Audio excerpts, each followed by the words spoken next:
എപ്പോഴെങ്കിലും ആരെങ്കിലും പ്രപ്പോസ് ചെയ്തിട്ടുണ്ടോ? ഞാൻ ആരെയും പ്രപ്പോസ് ചെയ്തിട്ടില്ല. പെണ്ണും പോണോ എന്റെ പുറകെ വരട്ടെ, ഞാൻ അത് തേടി പോകാറില്ല. ഒരു ചലഞ്ച് അക്സെപ്റ്റ് ചെയ്യോ? അക്സെപ്റ്റ് ചെയ്യാലോ. നിങ്ങളുടെ ഫ്രണ്ടിനെ വിളിച്ചിട്ട് ഇഷ്ടമെന്ന് പറയാം. ഓക്കെ, പറയാം. അങ്ങനെ പറയുകയാണെങ്കിൽ 100 rupees ക്യാഷ്. ഹലോ, കുറെ കാലമായിട്ട് ഒരു കാര്യം പറയണമെന്നിരിക്കായിരുന്നു. എനിക്ക് നിന്നോടൊരു ക്രഷ് ഉണ്ടോ എന്ന് സംശയം. അല്ല, നമ്മുടെ വൈബ് സെറ്റാണെന്ന് തോന്നുന്നുണ്ട്. അല്ല, എൻ്റെ മനസ്സിൽ തോന്നുന്നു, ഞാൻ പറഞ്ഞു എന്നുള്ളൂ. എനിക്ക് ഇഷ്ടമാണെങ്കിൽ പറയാം, അല്ലെങ്കിൽ ഇഷ്ടമാണെന്ന് തന്നെ പറയാം. പക്ഷെ നമ്മൾ സംസാരിക്കുമ്പോൾ എനിക്ക് അങ്ങനെയൊക്കെ ഫീൽ ചെയ്തിട്ടുണ്ടായിരുന്നു. അല്ല നീ എനിക്ക് ഇഷ്ടമാണ്, ഞാൻ ചുമ്മാ പറഞ്ഞു എന്നുള്ളൂ. അതെ, ഇതെനിക്ക് അർജന്റ് കാര്യമായിരുന്നു. ഇഷ്ടമാണെന്ന് പറഞ്ഞാൽ മതി, വേറെ ഒന്നുമില്ല.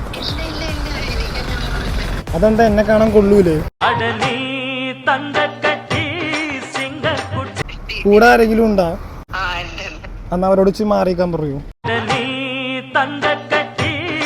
ചലഞ്ച് അക്സെപ്റ്റ് ചെയ്തോണ്ട് 100 rupees ക്യാഷ് ഞാൻ ജീപ്പ് ചെയ്യുന്നതാണ്. ഒരു കാര്യം കൂടെ ഉണ്ട്, മൂവിങ് മലയാളി എന്ന് പറഞ്ഞ എന്റെ പേജ് ഫോളോ ചെയ്തിട്ടുണ്ടെങ്കിൽ 1000 rupees ക്യാഷ്. ഫോളോ ചെയ്തിട്ടില്ല. എന്തായാലും ഒന്ന് ഫോളോ ചെയ്ത് വെച്ചേക്ക്. അടുത്ത ആഴ്ച കാണുമ്പോൾ 1000 rupees കളയണ്ട.